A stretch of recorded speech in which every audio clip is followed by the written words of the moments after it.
Frank's doing. Good evening, or in this case, good evening from Sweden. Hi, Andrew and Frank. Lovely to see you again. We're going to have another go at recording a video, aren't we? The technology let us down a little bit last time, so we're having another go. We're going to let the viewers learn a little bit more about Mystech and how it came into being, and then talk a little bit about the conference, which we've also done a few videos on the channel about as well. So let's start with you, Andrew. Tell us about Mystech and how it came into being. Sure. Well, I'll first say what it is, and then I'll let Frank and I speak about how it came into being, because it's a fascinating story. But right now, Mystech is an anthroposophical organization that's dedicated to the realization, we could say, of the divine role that technology must play in evolution. That may sound strange to people, but this is coming out of the work of Rudolf Steiner, and it currently seeks to build a critical mass of members before we actually venture into real research. So we haven't really begun the kind of research that can lead to what Steiner indicated as would be needed in the future, something he called a mechanical occultism. And different parts of the world have different occultisms. The West has mechanical, the middle a hygienic, and the East a eugenic, although that term has been altered today. To do with birth, let's say. Right. Thank you. Yeah. So, and to achieve this critical mass, we've been offering numerous online study groups. We put together study guidebooks for those courses. And we offer monthly webinars and an annual conference, which is what we're talking about today, of course. And all of this, we feel, is helping not just the world, but the anthroposophists in particular, to overcome their fear of Ahriman, so that a full spiritual science can come about, and also for finding the appropriate counterbalances to the tech that we are meeting in our modern times. Frank, would you give a bit of the history of how Mystech came about? Well, it came about back in 2017. I guess 2016 is when we first met. The beginning of 2016, that was just right after my mother passed away. But it wasn't until the end of 2016 when I finally asked you to write for a journal that I wanted to put out for this mechanical occultism. The kind of like an anthrotech is really where I was coming from, and I was following those guys pretty closely, and also ordering their books for the bookstore from Gondish Report to Silicon Valley. So I was pretty much tracking what they were doing and wanted to start something here, because also I thought that since Australia already had something going on, which was called what? Moral technologies. Moral technology. There was nothing here. And I thought it's about time that something was here in the US. And I couldn't write. That wasn't going to be me. So I asked Andrew if he would do some writing. We put together our first journal, Mystech Journal, in March of 2017. And that summer, we put on our first conference in Seattle. We had Brian Gray as one of our speakers, Christina Sophia, who was already here in Seattle, who wrote an article for the first journal, and Andrew was here. So we did a conference for 2 days. It was great. It was spontaneous. We just did it. We had enough people there the spark Do you remember the topic back then, Frank? Well, I remember Brian Gray talking about the interior of the Earth, and it was just so fantastic. It was just like he just drew this thing out, and it was just I've never seen it before. But then that is Brian Gray's wheelhouse right there. So it was good. Then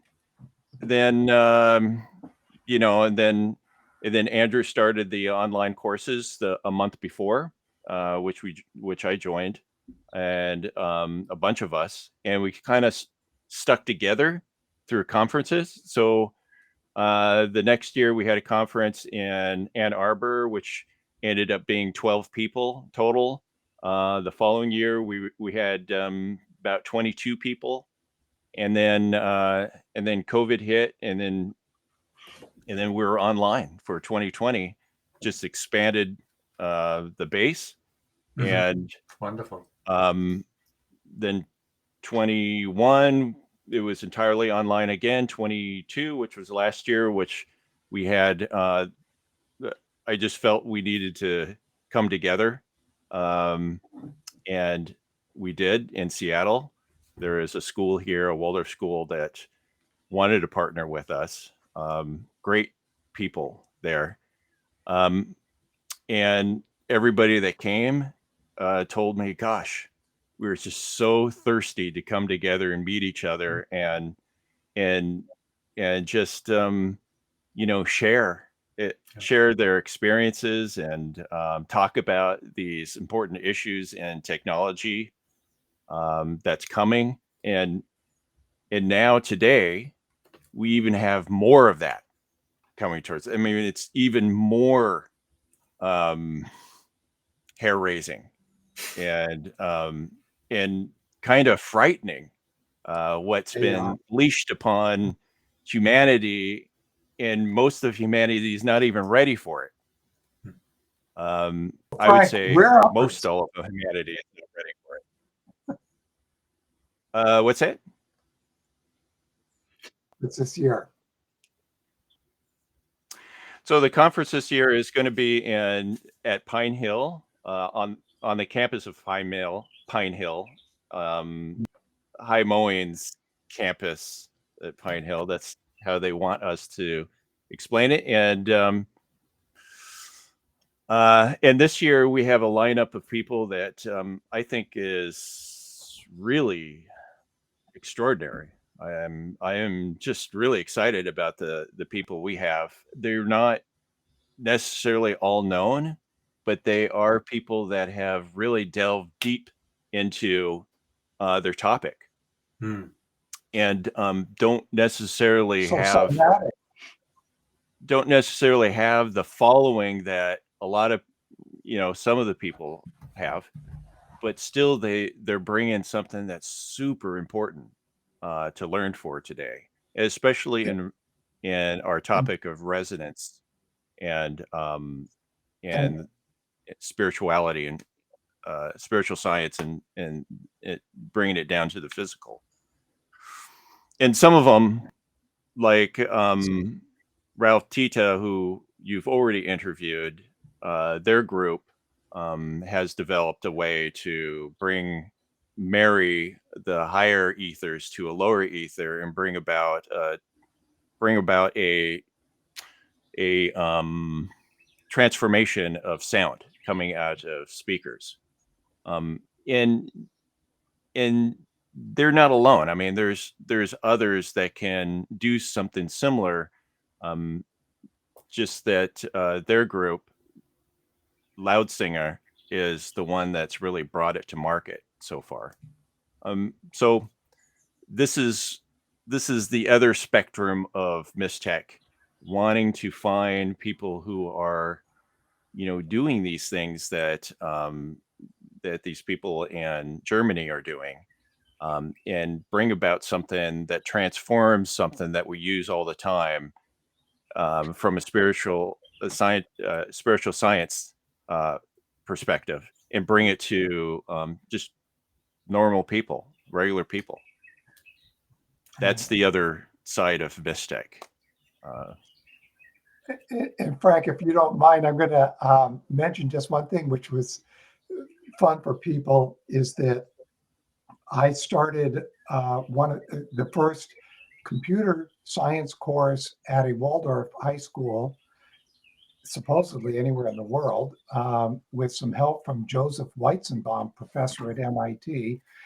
And it turned out that in one of the years I taught there, yours truly here, Frank, was one of the students. And of course, it was years later, even sort of after we had put together the ideas of Mystech, that we discovered that this had happened. So that's a very fun piece of this. And we're going to be there at High Mowing, where Frank had been a student and where 3 of my kids went to Pine Hill and also had involvements with High Mowing.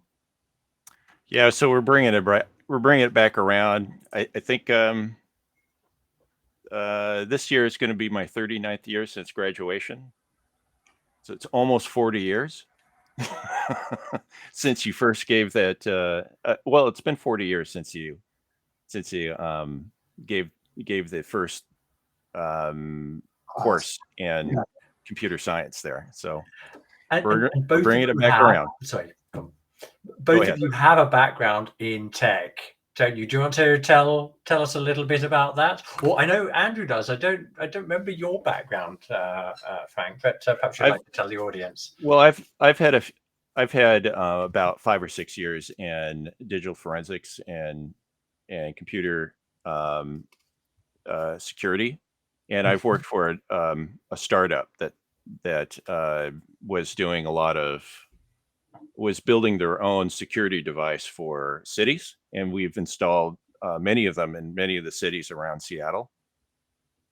But other than that, I really didn't have a background in computers. I've always been really interested in it. Hey, you took my course. Well, I took your course, and I didn't even know it was you. Of course, you had longer hair back then. My background has sort of been kind of wandering between different things. So Frank, I just you had to give up all of that to be the chief officer here at Mystech and the Center for Anthroposophical Endeavors. Yeah, so my job at the startup kind of ran down, and they didn't get the funding they needed. So it was sort of the sort of pick up the nonprofit or fold it. And I decided, instead of going in the direction I was going in computer forensics, I thought I'd just pick up the nonprofit.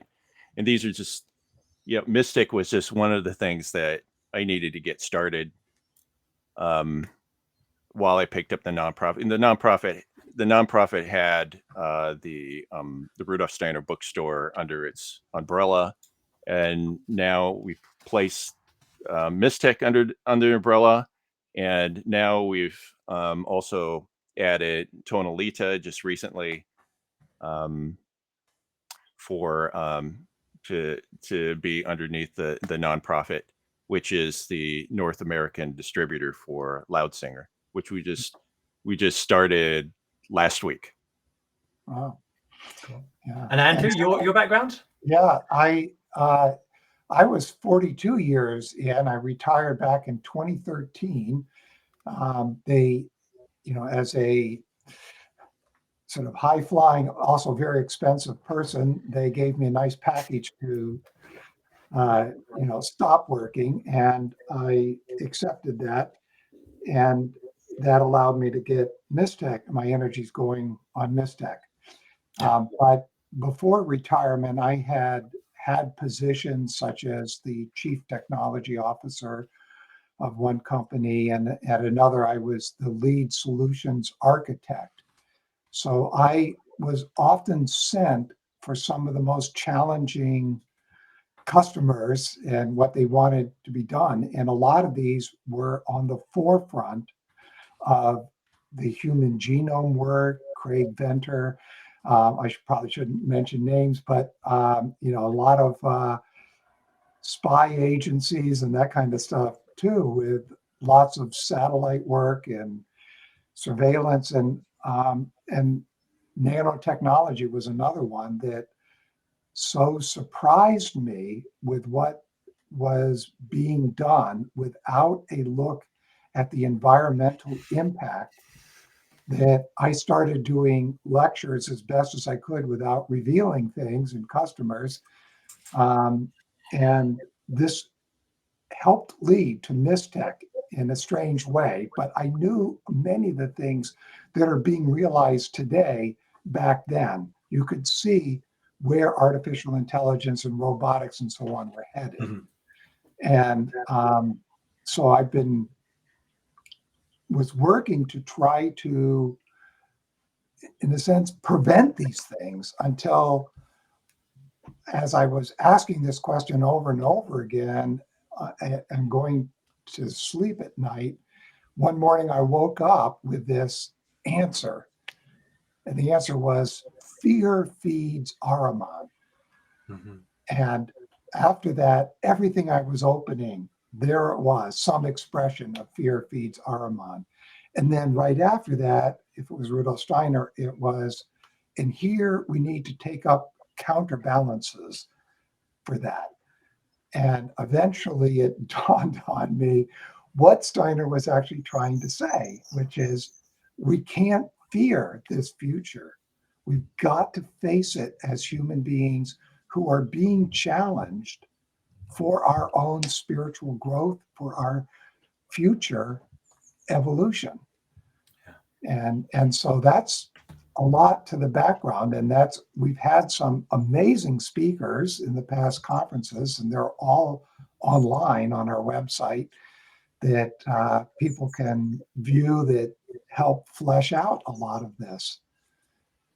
So yeah, I don't know if you want to add anything to that, Frank, but yeah, that's key, because we can't fear it, but we can't take it for, we can't just set it aside and say, well, I'm just not going to fear it, but we should take it very seriously, what's happening today.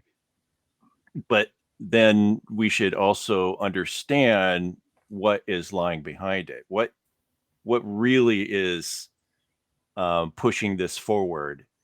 Just to understand everything there is about what's going on behind the scenes, which will then help us get forward and move forward through all the difficult times that really AI is going to heap upon us. Yeah.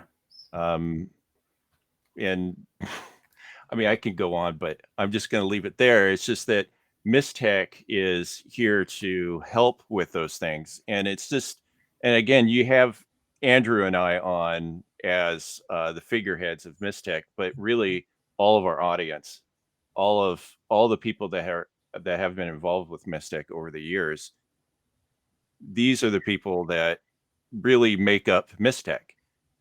And I know there's more out there that can come into the fold and bring Mystech forward.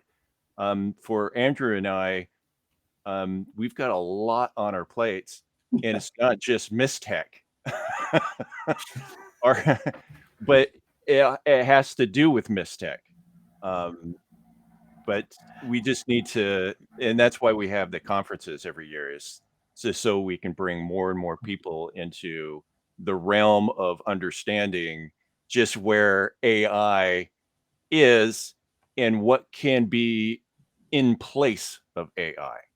Yeah. What is it that really needs to happen besides AI? AI is one track. Our spiritual human development is in another track. AI is down this way. We're this way. What can we develop along the way that is copacetic to us? Yeah. As far as technology is concerned, and that people will learn in the conference. One of the things that's springing to mind as I hear both you and Andrew speak is this idea from the philosophy of freedom that if you aren't going to fall into the bondage of an idea, you have to understand it, you have to become conscious of it. And that's what I hear as being like the central message of Mystech. We don't want fear, we want to understand it so that we don't need to fear it because we understand it. Yeah. And the understanding can be scary, because you're realizing just how scary How it is. powerful. Yeah. But again, by understanding, then you can grapple with these things. And for some, it's new. And it is very scary. But there is a group there that will help you through the scariness and come to terms with it. And that is what Mystech is here for, to come to terms with all the scariness, and then find the next step forward past it. As we are, there's a wonderful lecture not a lecture, a letter by Rudolf Steiner. It's the last one he wrote to the members. And it sometimes has the title Supernature and Subnature. But basically what he said is we're at a certain point in our evolution of consciousness where we've come down, and now we have electricity and sort of modern technology pulling us, you might say, sliding us down into what he called subnature, which is electricity, magnetism, and a third force. But at the same time, as we slide down, we have to balance that. And this is the other part why anthroposophy and spiritual science is so important to us, is that balance is what we need. We actually do need to go down. But if we go down willy-nilly without that rising up, then all the dangers that Frank is saying, will all come true. And so that's another part of what we try to instill in these study groups and all, is how to find and work inwardly for those counterbalances. Yeah. I'm really looking forward to following this conference online. Obviously in Sweden, I won't be able to join you. I've already spoken to three of your guests, super interesting people. I'm just about to speak to Valdemar in a couple of minutes here, where he's going to be talking to us about, not quite sure. I know I believe he's a computer scientist. I'll find out more about that. But really, so I'm really in admiration of what you guys have created in this short space of time. And one of the things that I am also sensing, so like as the power of evil becomes stronger, the powers of antagonism, opposition, as they grow stronger,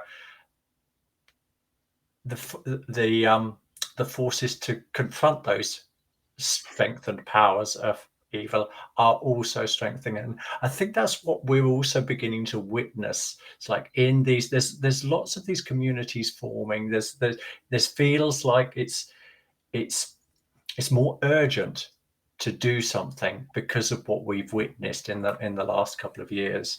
And I think you two guys with your work at Mystech are shining examples of people who've taken the initiative and said, we're going to do something.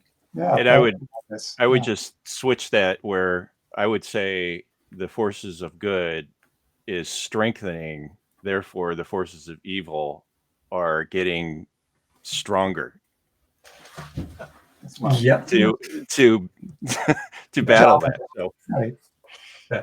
And that's where we are. I mean, it's just we're in a battle.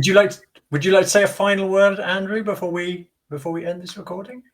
Well, I think we should get on to the end of this, but I will just say that there's a wonderful lecture cycle called The Challenge of the Times, and I think that could be rewritten today. Mm-hmm. And in our times, I think one of the other callings is threefolding in addition to Mystech. And I think the more I see where we're headed with, as Frank was pointing out, AI and robotics is going to have a major impact on jobs. Yeah. And if we don't attain what threefolding is trying to take us towards, I think that humanity will be in, shall we say, dire straits for a while. And it's unfortunate, but that these sort of act as wake-up calls for us to move on to the next stage of our human development. And I just hope we can do it out of spiritual science and not out of war and major sufferings. Okay. Thanks, guys. Really a pleasure talking to you. Angus. And yeah, good luck. Good luck with the conference. Yeah. Okay. Thank you. Bye. Thank you, Bye. Angus. Take care.